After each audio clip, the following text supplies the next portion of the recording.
Muy buenos días tengan todos nuevamente y bienvenidos una mañana más a la Biblia en un año y le damos gracias al Señor, ¿verdad? Por darnos la oportunidad de leer y estudiar su palabra. Hoy estamos en el día ya 268.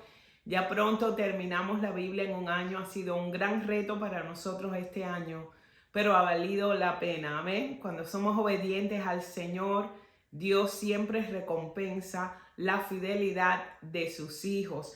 Así que bueno, hoy estamos en el día 268.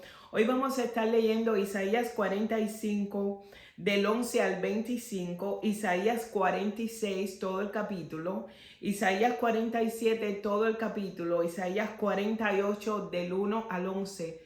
No se pierdan esa lectura. Isaías es uno de mis libros preferidos, eso está poderoso, así que sigan leyéndolo. Efesios 4 del 1 al 16, Salmos 18 del 19 al 35 y Proverbios 24 del 3 al 4. Yo quiero hablar un poquito con ustedes lo que dice Efesios 4 del 1 al 16 y aquí está exhortando Pablo a los efesios a que estén unidos.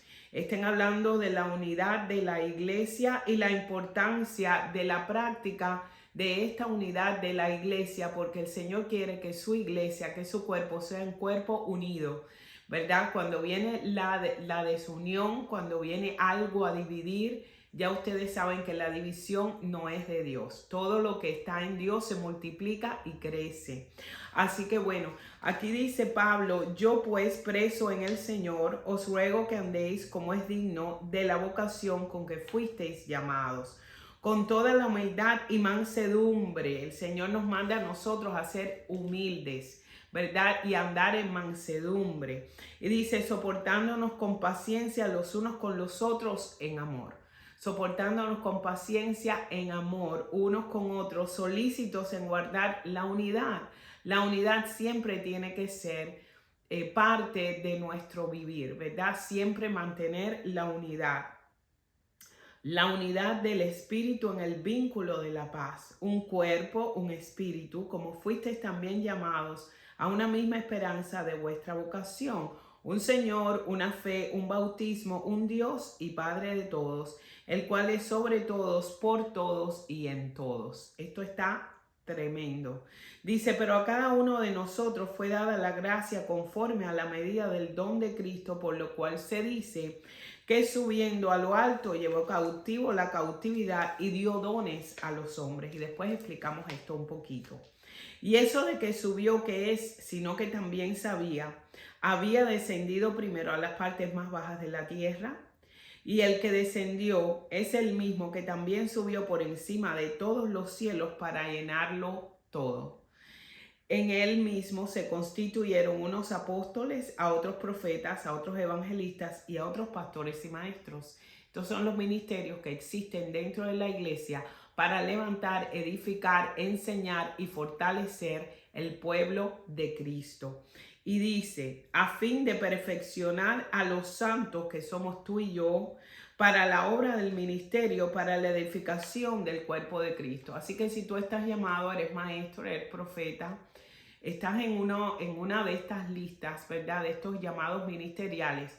Tú estás llamado para edificar el cuerpo de Cristo, hasta que todos lleguemos a la unidad de la fe y del conocimiento del Hijo de Dios, a un varón perfecto, a la medida de la estatura de la plenitud de Cristo. Quiere decir que el Señor es nuestra medida. Cuando nosotros seamos puestos en una balanza, cuando llegamos delante del Señor, aquí está la clave. ¿A quién te pareces tú? ¿Te pareces cada día más a Cristo, creciendo, llegando o tratando de llegar a la medida del varón perfecto? Porque Jesucristo está a un lado de la balanza y nosotros estamos al otro lado. A ti no te van a comparar con tu pastor ni con tu pastora, no te van a comparar con el apóstol, te van a comparar con Cristo, porque todos estamos en Él y todo lo que hacemos es por Él y para Él. Así que tú y yo tenemos que procurar cada día de parecernos más al Señor, ¿verdad? Porque esa es la medida del varón perfecto, según la imagen y la semejanza de nuestro Dios, dice la palabra, hasta que todos lleguemos a la unidad de la fe y del conocimiento del Hijo de Dios, a un varón perfecto, a la medida de la estatura de la plenitud de Cristo. Estudien bien eso en la casa.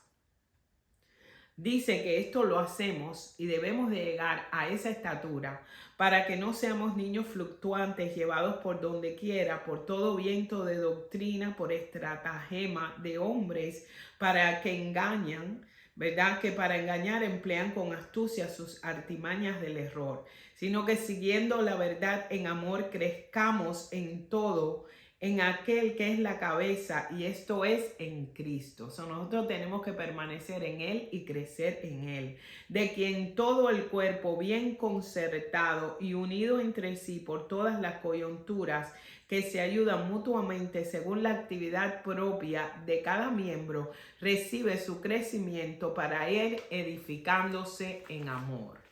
Así que nosotros tenemos que llegar a la medida de ese varón perfecto.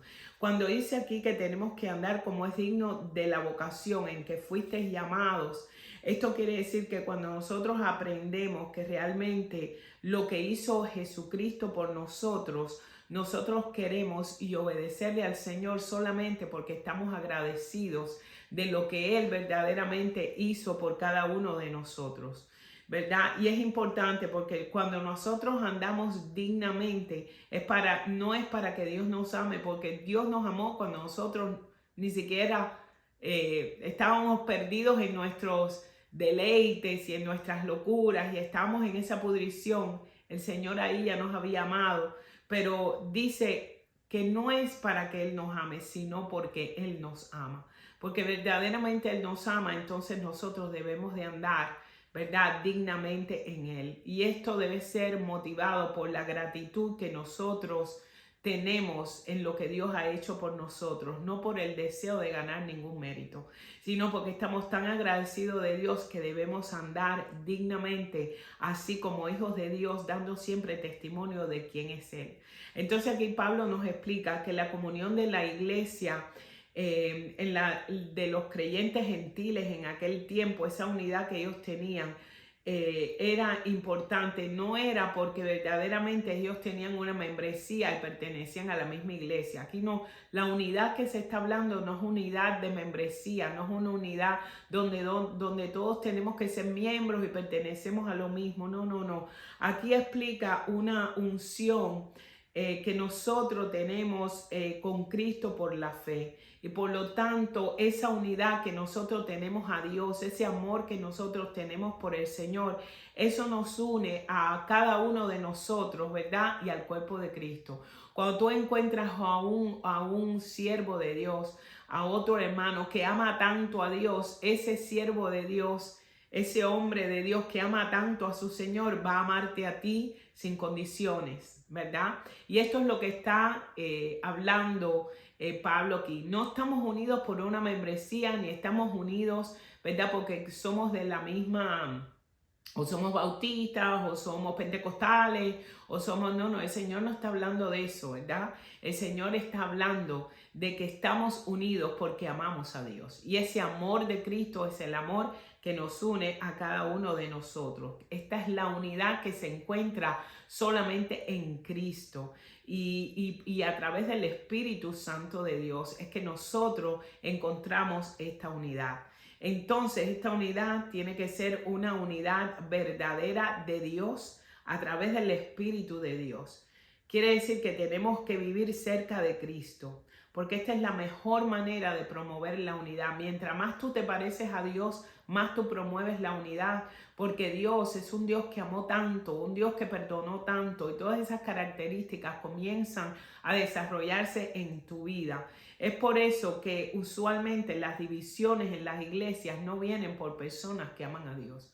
Usualmente una iglesia se divide, o viene alguien a dividir una iglesia porque verdaderamente no ama a Dios ni conoce verdaderamente la naturaleza de Dios. Está muy lejos de Dios. Por eso nosotros tenemos que permanecer en Jesús. No podemos permanecer fuera, sino nosotros tenemos que estar llenos del amor por Dios. Tenemos que amar a Dios tanto. Ese es el primer mandamiento. Si tú amas a Dios sobre todas las cosas, tú vas a permanecer en unidad porque vas a permanecer unido a Él.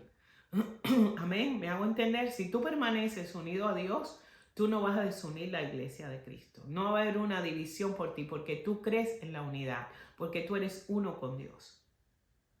Entonces aquí cuando dice que subiendo a lo alto, que el Señor subió a lo alto, esta ofrenda sucede, ¿verdad?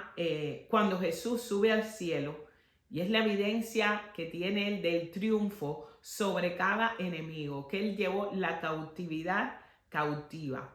Él llevó cautiva, toda la cautividad él la lleva cautiva. Y aquí Pablo explica esto a través del Salmo 68, 18. Y eso de que subió, ¿qué es? Que el Señor subió. Aquí Pablo demuestra que la palabra subiendo, igual en el Salmo 68, 18, se refiere a la resurrección de Jesús. Jesús muere, resucita, Jesús resucita. Y cuando Jesús resucita, descendió. Recuérdase que él desciende a las partes más bajas de la tierra. Y después asciende otra vez, ¿verdad? La ascensión de Jesucristo al cielo. Cuando él desciende a las partes más bajas de la tierra, se refiere a la predicación de Jesús a los espíritus encarcelados que se describen por ahí por 1 de Pedro 3:19 y 4:6, ¿verdad? Porque esto viene a ser parte del ministerio de Jesucristo y de su obra en la cruz. Esto está profetizado también en Isaías 61. Entonces vemos que Jesús desciende, sube, lleva cautiva la cautividad y entonces recibe dones y los reparte a los hombres. Esto es algo poderoso. Entonces dice que esto se hace a fin de perfeccionar a los santos para la obra del ministerio. Porque el propósito de los dones del liderazgo que Dios te da a ti, para que tú seas un líder, esto queda muy claro, es para que el pueblo de Dios, que son los santos, puedan ser perfeccionados para la obra del ministerio, quiere decir para servir. Tú vas a perfeccionar a los santos de Dios a través de tu ministerio, a través de tu enseñanza. Por eso la palabra dice que aquellos que enseñan son dignos de doble honra. ¿Por qué? Porque tú estás levantando, tú estás enseñando al pueblo de Cristo, tú estás edificando a los siervos de Dios, ¿verdad? Al cuerpo de Cristo para que sea edificado, para que sea expandido y sea fortalecido. Es por eso que tú y yo siempre tenemos que enseñar la verdad, no doctrinas falsas, ni lo que tú piensas del evangelio, ni lo que tú crees, ni la interpretación que tú le des, sino siempre ir al griego, siempre ir al hebreo, entrar en la escatología, estudiar lo que dice la palabra, conocer los tiempos, tener intimidad con Dios, para que haya revelación del Espíritu Santo, porque si el Señor te ha dado el don de ser maestro, de enseñar, de profetizar, estos dones que habla el Señor, ¿verdad? De moverte prácticamente como un apóstol, como el apostolado. Todas esas cosas Dios la da para que nosotros edificamos su pueblo, para que nosotros crezcamos, dice la palabra, en todo aquel que es la cabeza. Y la cabeza de la iglesia es Jesucristo. Es por eso que nosotros tenemos que desarrollar una madurez, ¿verdad? En Cristo Jesús. Nosotros tenemos que crecer en Cristo para no ser niños ni ser llevados por doctrinas, ¿verdad? Nosotros tenemos que ser maduros en la palabra. El Señor espera esa madurez tuya y mía. Y es importante porque nosotros nunca crecemos y nos edificamos lejos de Jesús. Cuando tú veas una persona lejos de Cristo, no dejes que esa persona te enseñe nada, porque esa persona no sabe nada. Nosotros tenemos que estar cerca de nuestro Dios, vivir en Él y Él en nosotros. Ese es el nuevo pacto. Él es nuestra medida de crecimiento y en Él nos vamos edificando en amor. Y cuando nos edificamos en Él, en amor, entonces la iglesia de Cristo será aún más unida. Así que el Señor te bendiga y recuerda, permanece siempre en Jesús. En Él está el crecimiento. Que Dios te bendiga siempre. Hasta mañana. Bye bye.